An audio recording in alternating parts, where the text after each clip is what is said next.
नमस्कार, मी अमृता. महाराष्ट्र नामामध्ये आपलं स्वागत. सुरुवात करूयात हेडलाईन्स पासून. अडचणीतल्या साखर कारखान्यांना केंद्र सरकारने मदत करावी. शरद पवारांनी केला मागणीचा पुनरुच्चार. राज्य सरकार शेतकऱ्यांना मदत करत नसल्याची केली टीका.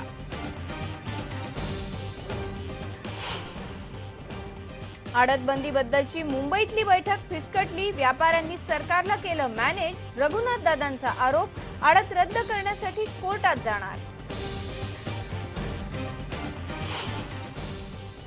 कर्नाटक आणि आंध्रातल्या चक्रीवादळ, गारपीट आणि दुष्काळग्रस्तांना एनडीआरएफने दिली मदत. महाराष्ट्रातल्या दुष्काळग्रस्त आणि गारपीटग्रस्तांची प्रतीक्षा मात्र अजून कायम.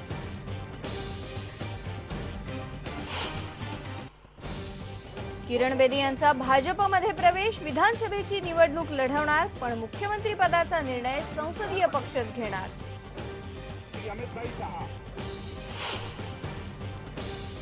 छेडछाडीला कंटाळून पिंपरी चिंचवडमध्ये 14 वर्षांच्या मुलीने गळफास घेऊन केला आत्महत्येचा प्रयत्न.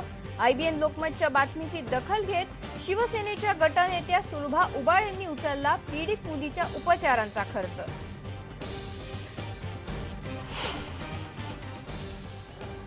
मकर संक्रांतीनिमित्त सगळीकडे पतंगबाजीचा उत्साह. राज्यभरात हलव्याचे दागिने घेण्यासाठी ही गर्दी. तर नागपुरात नायलॉनच्या मांजामुळे शॉक लागून दोघांचा मृत्यू, 3 जण जखमी.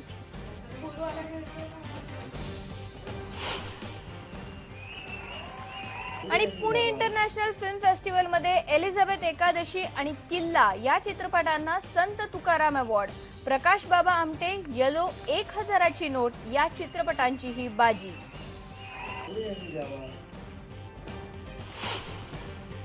महाराष्ट्र नामाची सुरुवात करूयात एका ताज्या बातमीपासून. मेक इन इंडिया अशी एक समिती आता मुख्यमंत्र्यांच्या अध्यक्षतेखाली स्थापन करण्यात येणार आहे. मेक इन इंडियाच्या धर्तीवरतीच मेक इन महाराष्ट्र अशी ही समिती असणार आहे. आणि या समितीमध्ये मुख्य सचिवांसह 10 विभागांचे सचिव असणार आहेत. आणि यामध्ये 10 मेगा प्रकल्पांना मान्यता देण्यात येणार असल्याची घोषणा मुख्यमंत्री देवेंद्र फडणवीस यांनी केलेली आहे. याच विषयीची अधिक माहिती घेऊयात. आपल्या सोबत आहेत आमचे प्रिन्सिपल करस्पॉन्डंट आशिष जाधव. आशिष, ही मेक इन महाराष्ट्र समिती नेमकी कशी असणार आहे आणि कोणते मेगा प्रकल्प आहेत हे? अमृता, राज्यातल्या उद्योग जगताला उद्योग क्षेत्राला चालना देण्यासाठी राज्य सरकार मेक इन महाराष्ट्र ही संकल्पना किंवा योजना राबवते. मेक इन इंडियाच्या धर्तीवरच मेक इन महाराष्ट्र राबवली जाणार आहे, ज्यामध्ये उद्योग जगतातील ज्या वेगवेगळ्या परवानग्या आहेत त्या सिंगल विंडो क्लिअरन्स खाली आणल्या जाणार आहेत. 25% क्लिष्टता जी परवान्यांच्या बाबतीत असतील किंवा चालना देण्याच्या बाबतीत उद्योगधंद्यांना असेल त्यातली कमी होणार आहे. आणि एक प्रकारे सुलभ प्रक्रिया करून तिचा दर महिन्याला आढावा घेतला जाणार आहे. मुख्यमंत्र्यांच्या अध्यक्षतेखाली एक मंत्रिगट स्थापन होणार आहे, तर मुख्य सचिवांच्या अध्यक्षतेखाली एक हायपॉवर कमिटी, एम्पॉवर्ड कमिटी स्थापन केली जाणार आहे. या दोन्ही समित्यांच्या माध्यमातून महिन्याला प्रत्येक बाबतीतला उद्योग जगतातल्या परवानग्या असतील, नवीन उद्योग क्षेत्र आणणं असेल, नवीन उद्योग राज्यात आणणं असेल, परकीय क्षेत्रातली गुंतवणूक असेल, या बाबतीतला आढावा घेतला जाईल, जेणेकरून सगळीकडे या पद्धतीचं सुलभीकरण करून त्यामध्ये वेगवेगळ्या विभागांच्या एकमेकांचा समन्वय साधून उद्योग जगताला मोठी चालना देण्याचा प्रयत्न होणार आहे. धन्यवाद आशिष या संपूर्ण माहितीसाठी. महाराष्ट्रातल्या उद्योगांना चालना देण्यात यावी यासाठी मेक इन महाराष्ट्र समितीची स्थापना करण्यात आली. पुढची बातमी पाहूयात. ऊस उत्पादक शेतकऱ्यांना एफआरपीची रक्कम देणं शक्य नसलेल्या साखर कारखान्यांना केंद्र सरकारने आर्थिक मदत करायला हवी या मागणीचा पुनरुच्चार राष्ट्रवादीचे अध्यक्ष शरद पवार यांनी केलाय. साखरेचा व्यवसाय अडचणीत सापडलाय. एफआरपीची रक्कम कारखान्यांना देणं जमत नाहीये असं पवार म्हणाले. आज मुंबईमध्ये घेतलेल्या पत्रकार परिषदेत त्यांनी आपली ही भूमिका स्पष्ट केली. तसंच राज्य सरकार शेतकऱ्यांना मदत करत नसल्याची टीका देखील त्यांनी केली. एक प्रकार झाला पुण्यामध्ये, माझ्या वतीचा प्रकार दुर्दैवी आहे. कारण ज्या वस्तूवर हल्ला झाला हे महाराष्ट्रामध्ये कदाचित तुमच्यापैकी अनेकांना ठाऊक नसेल की ती वस्तू ऊस उत्पादकांच्या पैशातून बांधली गेली. तर एकंदर प्रत्यक्षपणानं ऊस उत्पादकाला जी मिनिमम अँड फेअर किंवा फेअर अँड रेव्हेन्यू हा जो शब्द आहे त्याच्यामध्ये वसूल एवढी किंमत असं निघत नाही. असं संकट यापूर्वी आलं होतं. ज्यावेळेला असं संकट येतं त्यावेळेला केंद्र सरकार, राज्य सरकार शेतकऱ्यांच्या पाठीशी उभं राहतं. तर आडतीच्या मुद्द्यावरती मुंबईमध्ये झालेली बैठक आज फिसकटली. सहकार मंत्री चंद्रकांत पाटील, व्यापारी आणि शेतकऱ्यांचे प्रतिनिधी यांच्यामध्ये ही बैठक सुरू होती, पण शेतकरी संघटनेचे नेते या बैठकीतनं बाहेर पडले.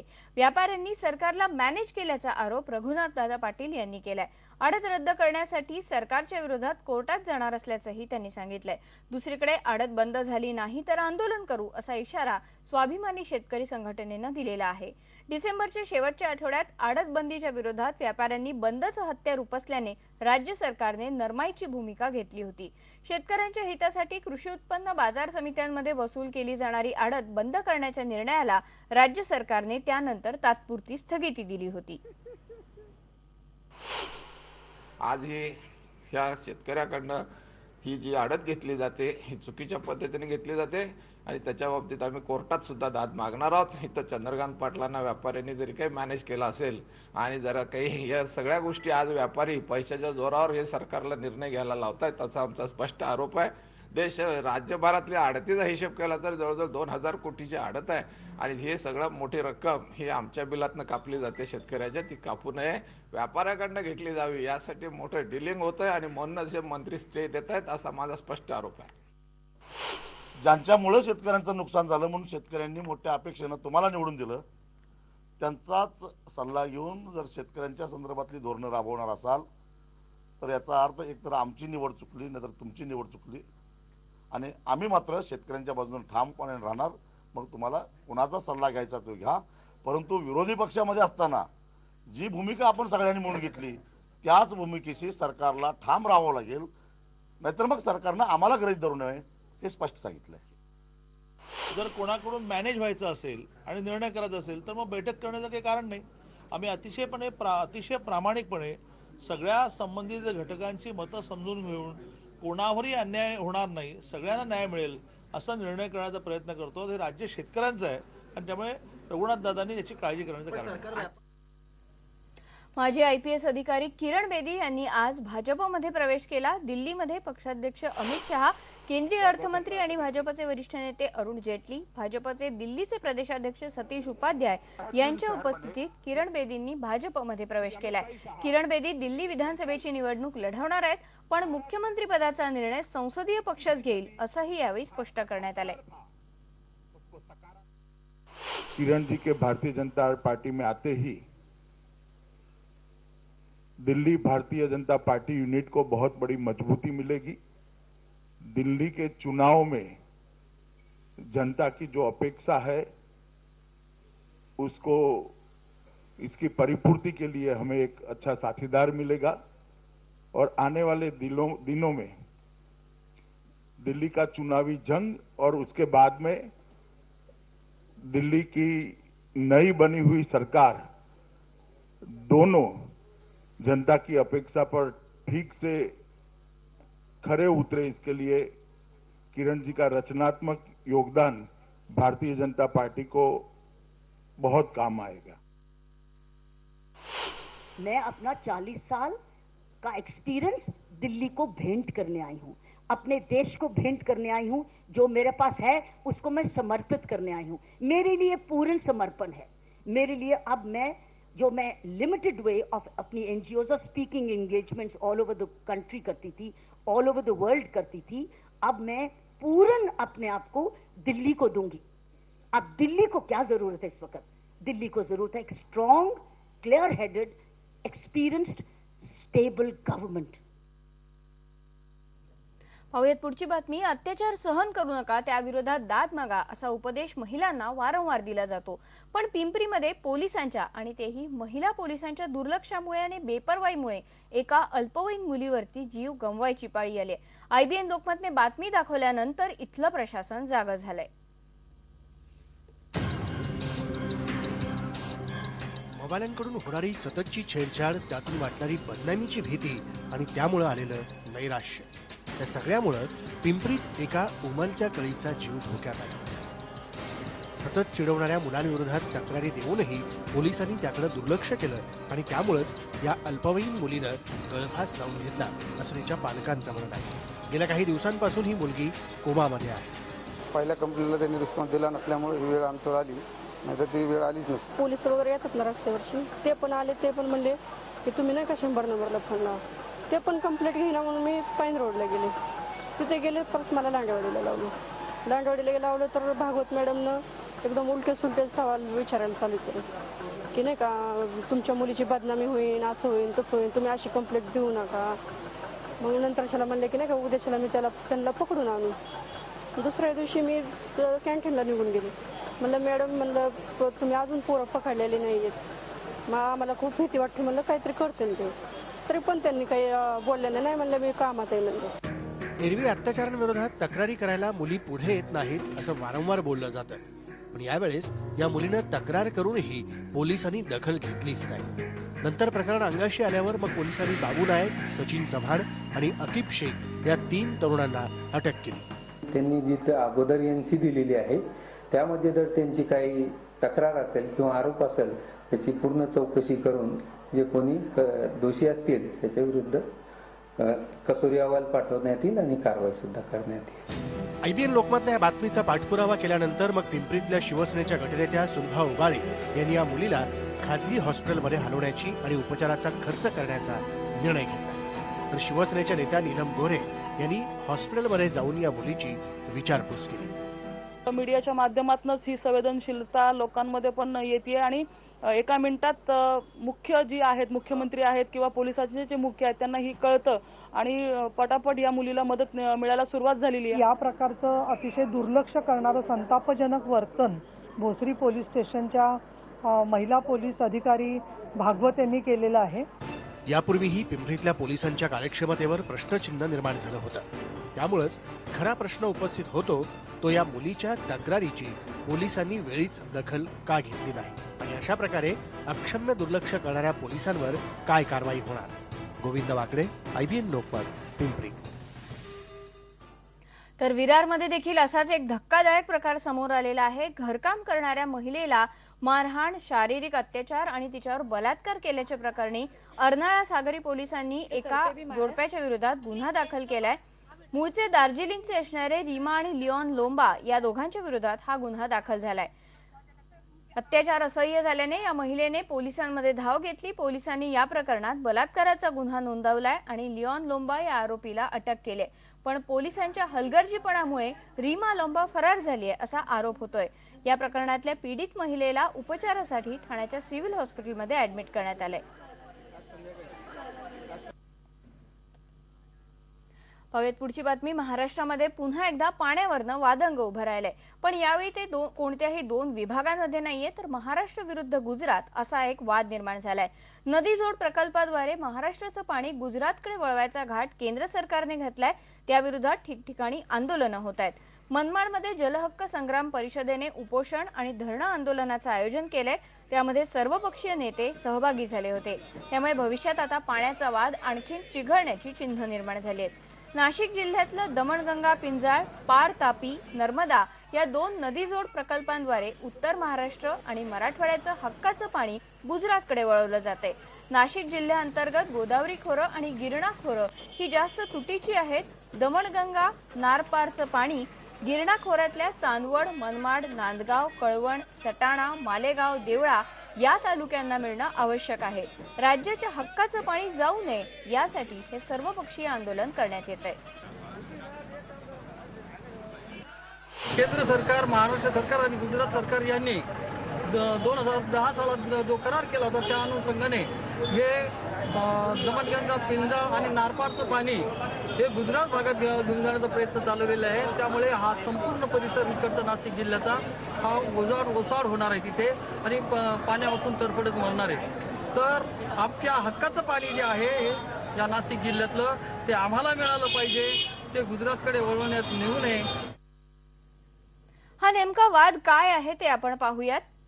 नाशिक जिल्ह्यातली दमणगंगा नदी जी आहे ती गुजरातमध्ये समुद्राला मिळते। याच पाणी वाटपाबद्दल महाराष्ट्र आणि गुजरात यांच्यामध्ये करार झालेला होता। अशोक चव्हाण मुख्यमंत्री असताना 2010 साली हा करार झाला। यानुसार दोन्ही राज्यांनी आपापल्या वाट्याचं पाणी घेण्याचा निर्णय घेतला। गुजरातने नियोजन करून पाणी घेतलं, पण महाराष्ट्राचं नियोजन मात्र करण्यात आलं नाही। त्यामुळे आता उरलेलं पाणी देखील गुजरातकडे वळवण्याची शक्यता निर्माण झालेली आहे। महाराष्ट्र नामामध्ये अंतर एक ब्रेक घेऊन येऊयात, पहा फक्त आयव्हीएन लोकमत।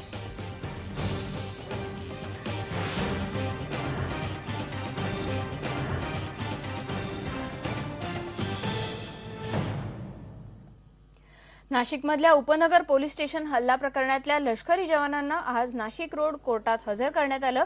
एकूण 18 लष्करी अधिकाऱ्यांवरती या तोडफोड प्रकरणात आरोप आहेत। तर या ऑफिसर्सना आमच्या ताब्यात द्या अशी मागणी लष्कराने केली। नाशिक पोलीस विरुद्ध लष्कर असा वाद आता वाढत चाललाय। SN चन्ना या पोलीस अधिकाऱ्याच्या मुजोरीमुळे हा वाद उद्भवला अशी तक्रार करण्यात आली। चन्ना हे नाशिकच्या उपनगर पोलीस स्टेशनचे पोलीस अधिकारी आहेत। कोर्टाने आज आरोपींना मॅजिस्ट्रेट कस्टडीमध्ये पाठवण्याचा हुकूम केलेला आहे। आता यानंतर जामिनाचा अर्ज आम्ही दाखल करतोय, मग त्यावर काय हुकूम होतो तो नंतर कळेल, पण तूर्त त्यांना मॅजिस्ट्रेट कस्टडीत पाठवलेलं आहे। आत्तापर्यंत 18 आरोपींना त्यांनी पकडले आणि पोलिसांचं असं म्हणणं आहे की ह्या व्यतिरिक्त अजूनही आरोपी आहेत। प्रत्येक मोटरसायकलवर 2-2 असे आलेले आहेत। साधारण 80 मोटरसायकल त्यांच्या म्हणण्याप्रमाणे आहेत। 80 दूने 160 असं साधारण असा आकडा त्यांचा दिसतो पोलिसांचा।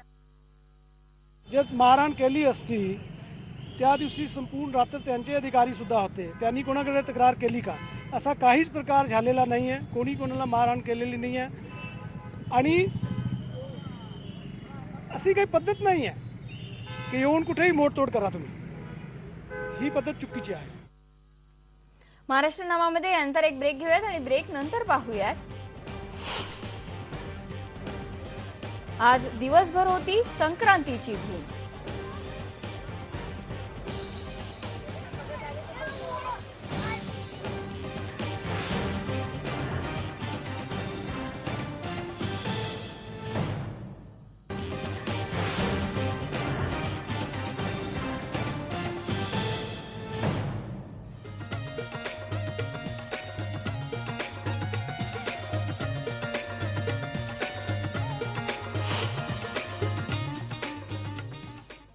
राज्यभरामध्ये आज संक्रांत उत्साहात साजरी करण्यात आली। कल्याण पश्चिमच्या गणेश घाटमध्ये कल्याण पतंग उत्सव समितीतर्फे आज पतंग महोत्सवाचं आयोजन करण्यात आलं होतं।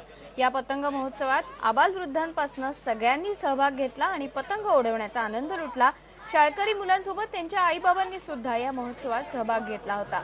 सर्व जाती धर्माच्या नागरिकांनी एकत्र येत या महोत्सवात सहभाग घेतल्याने या महोत्सवाला एक भव्य स्वरूप प्राप्त झालं होतं।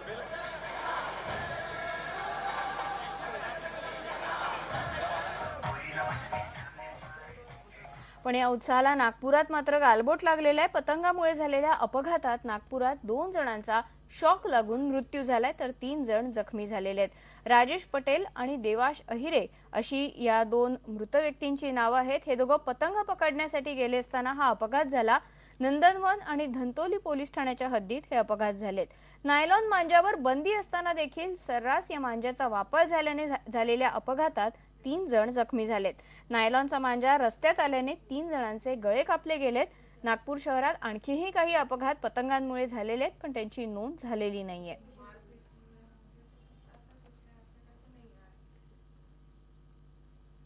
पुणे इंटरनॅशनल फिल्म फेस्टिवलमध्ये प्रकाश बाबा आमटे या सिनेमाला स्पेशल ज्युरी अवॉर्ड मिळालेला आहे, तर येलो या सिनेमाचाही स्पेशल ज्युरी अवॉर्डने गौरव करण्यात आला। एलिझाबेथ एकादशी या सिनेमासाठी बेस्ट सिनेमॅटोग्राफर हा अवॉर्ड अमोल गोळे यांना मिळालाय, तर 1000ची नोट या सिनेमासाठी उत्कृष्ट पटकथा लेखनाचा पुरस्कार श्रीकांत बोजेवार यांना मिळालाय। एलिझाबेथ एकादशी आणि किल्ला या चित्रपटांना संत तुकाराम अवॉर्ड देण्यात आलाय।